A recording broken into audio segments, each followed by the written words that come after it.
ఈ global competitive centres అనేది ప్రపంచ వ్యాపార రంగంలో చాలా ప్రధాన పాత్ర వహిస్తున్న విషయాన్ని మీ దృష్టికి తీసుకొస్తా ఉన్నాను.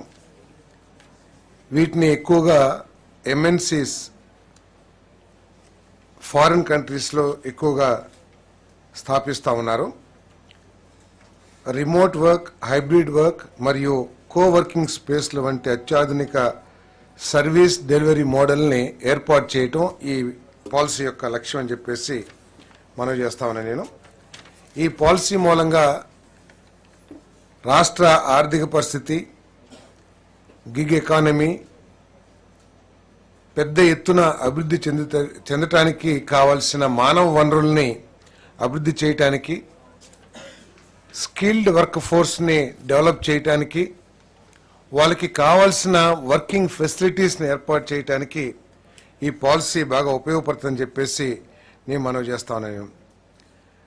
ఈ పాలసీ 2000 స్వర్ణాంధ్ర విజన్ 2047లో భాగంగా ఒకే కుటుంబం, ఒక కుటుంబానికి ఒక పారిశ్రామికవేత్త ఏదైతే ఆలోచన ఉందో గౌరవ ముఖ్యమంత్రి గారి ఆలోచన, ఆ ఆలోచన లక్ష్యాలను సాధించడం కోసం ఈ పాలసీ ఉపయోగపడుతుందని చెప్పేసి కూడా ఈ సందర్భంగా తెలియజేస్తా ఉన్నాను. మరి మౌలిక సదుపాయాలని ఇన్ఫ్రాస్ట్రక్చర్ డెవలప్మెంట్ చేయడం కోసం గవర్నమెంట్ కోవర్కింగ్ స్పేస్లు మరియు నేబర్ వర్క్ స్పేస్లు పెద్ద ఎత్తున ఎంకరేజ్ చేయాలని చెప్పేసి భావిస్తూ ఉంది. ఎందుకంటే మనందరం కూడా చూస్తూ ఉన్నాం, ఒకప్పుడు ఉద్యోగం అంటే పొద్దున్నే 9ంటికి వెళ్ళో లేకపోతే వాళ్ళ టైం నిర్దేశించబడ్డ సమయానికి వెళ్ళి సాయంత్రం వరకు అదే ఆఫీస్లో కూర్చుని పనిచేసే విధానం ఉండేది. కానీ కరోనా వచ్చిన తర్వాత మనం చూస్తా ఉన్నాం, మన గ్రామాల్లో మనందరం ఆ పిల్లలకి ఉద్యోగాలు పోయినాయా ఏంటి అని అనుకుంటా ఉంటే కాదు, అందరూ కూడా ఉద్యోగం చేస్తున్నారు. పెద్ద పెద్ద ఎంఎన్సీ కంపెనీలో పనిచేస్తూ ఉన్నారు. అయినా కూడా వాళ్ళందరూ కూడా వాళ్ళ గ్రామాల నుంచి, వాళ్ళ ఇంట్లో నుంచి వాళ్ళు పనిచేసి వర్క్ ఫ్రమ్ హోమ్ ఏదైతే ఉందో ఆ వసతిని వినియోగించుకుంటున్న విషయం మనందరం కూడా చూస్తూ ఉన్నాం. దానికోసం అని చెప్పేసి ఈ కోవర్కింగ్ స్పేస్ని, అదేవిధంగా నేబర్ వర్క్ స్పేస్ని డెవలప్ చేయాలని ఈ ప్రభుత్వం ఆలోచన చేస్తుంది. దానికోసం ఎవరైనా డెవలప్ చేస్తే వాళ్ళందరికీ కూడా మరి ఇన్సెంటివ్స్ ఇచ్చే కార్యక్రమం కూడా చేయబోతున్నామని చెప్పేసి మనం చేస్తాను.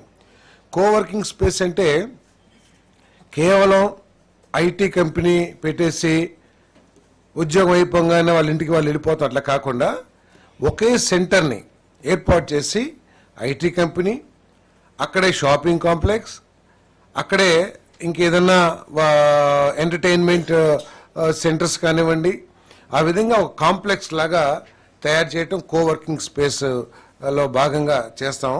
అదేవిధంగా నేబర్హుడ్ వర్కింగ్ స్పేస్ ఏదైతే ఉందో ఆ డెవలపర్స్ ఇది మెయిన్గా తిరుపతి, వైజాగ్, విజయవాడ, అమరావతి ఇటువంటి పెద్ద సెంటర్స్లో ఉంటాయి. దీనికి అనుబంధంగా పల్లెటూరులో కూడా లేదా చిన్న చిన్న సెంటర్ మండల్ హెడ్ క్వార్టర్స్లో కూడా ఈ కోవర్కింగ్ స్పేస్ ఏర్పాటు చేసి అక్కడ ఆ విలేజెస్లో కూడా వాళ్ళందరూ కూడా పనిచేసే ఎన్విరాన్మెంట్ని కల్పించాలనేది ఈ పాలసీ యొక్క లక్ష్యం అని చెప్పేసి మనం చేస్తా ఉన్నాను నేను. దాంట్లో కోవర్కింగ్ స్పేస్ డెవలపర్స్కి అంటే మినిమం 100 సీట్స్ 10,000 స్క్వేర్ ఫీట్ ఉండే స్పేస్ని డెవలప్ చేయాలి. అటువంటి వాళ్ళకి 50% క్యాపెక్స్ కాస్ట్లో సబ్సిడీ ఇవ్వడం జరుగుతుందని చెప్పేసి మనం చేస్తాను.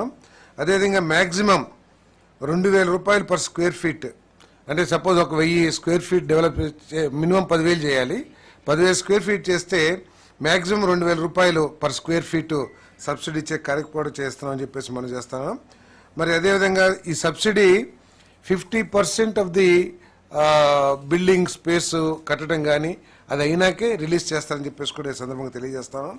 అదేవిధంగా 2,000 రూపీస్ పర్ సీట్, అంటే ఒక 100 మందికి గనక వర్కింగ్ స్పేస్ ఏర్పాటు చేస్తే ఆ 100 మందికి 2,000 రూపీస్ కాడికని 2 lakhs రూపీస్ 6 monthsకి ఇన్సెంటివ్గా ఇచ్చే కార్యక్రమం కూడా చేయబోతుందని చెప్పేసి మనం చేస్తాను. అదేవిధంగా నేబర్హుడ్ వర్కింగ్ స్పేస్ ఏదైతే ఉందో గ్రామాల్లో లేదా మండల హెడ్ క్వార్టర్స్లో ఏదైతే స్టార్ట్ చేస్తారో అక్కడ మినిమం 10 సీట్లు, అంటే 10 వర్క్ స్టేషన్స్ కావాలి. Minimum 1,000 square feet developed area ఉండాలి. అంటే ఒక చిన్న స్పేస్లో కూడా దాంట్లో ఒక 10 మంది పనిచేస్తే ఆ మండల హెడ్ క్వార్టర్స్లో వాళ్ళకి 50% కేపెక్స్ కాస్టు, అదేవిధంగా 1000 rupees per square feet, 80% subsidy release చేస్తాం. అది 50% వరకు అయిపోయిన తర్వాత వాళ్ళకి 1000 రూపీస్ పర్ సీట్. సపోజ్ ఒక 10 సీట్లు పెట్టారనుకోండి, 10,000 రూపాయలు 6 నెలల రూపాయలు 6 నెలలు ఇచ్చే స్కీమ్ ఇన్సెంటివ్స్ ఇస్తామని చెప్పేసి కూడా మీకు మనవి చేస్తాను. అదేవిధంగా ఐటీ క్యాంపస్ అంటే మీకు తెలిసిందే, చాలా పెద్ద 5 లక్షలు పైబడి ఉండే ఫ్లోర్ ఏరియా ఏదైతే ఉంటుందో ఆ ఐటీ క్యాంపస్లో ఎవరైనా ఏర్పాటు చేస్తే వాళ్ళకి 50% క్యాపిటల్ సబ్సిడీ ఇస్తారు. 2,000 రూపాయలు పర్ స్క్వేర్ ఫీట్ ఇవ్వడం జరుగుతుంది, అదే 5 సంవత్సరాల్లో. అదేవిధంగా 30% ఇచ్చిన తర్వాత కన్స్ట్రక్షన్ అయిన తర్వాత ఈ సబ్సిడీ రిలీజ్ చేసే కార్యక్రమం చేస్తామని చెప్పేసి కూడా ఈ సందర్భంగా తెలియజేస్తాను. ఇవన్నీ ఏంటంటే ఈ రాష్ట్రాన్ని ఐటీ హబ్గా డెవలప్ చేయాలి. ఈ రాష్ట్రంలో చదువుకొని పైకి వస్తున్న అనేక మంది యువకులకి ఉపాధి భరోసా కల్పించాలనే లక్ష్యంతో వీరందరి రాష్ట్ర ఆర్థిక పరిస్థితి అభివృద్ధి చెందాలనే లక్ష్యంతో ఈ పాలసీని తీసుకురావడం జరిగిందని చెప్పేసి మనం చేస్తాను.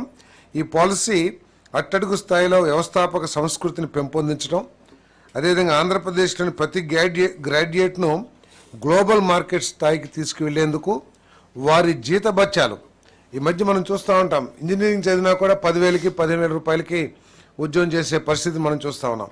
అట్లా కాకుండా వాళ్ళకి వారి గ్రామంలోనే ఇవన్నీ ఏర్పాటు చేసి అత్యధిక జీతాలు పొందే అవకాశం కల్పించడం కోసం ఈ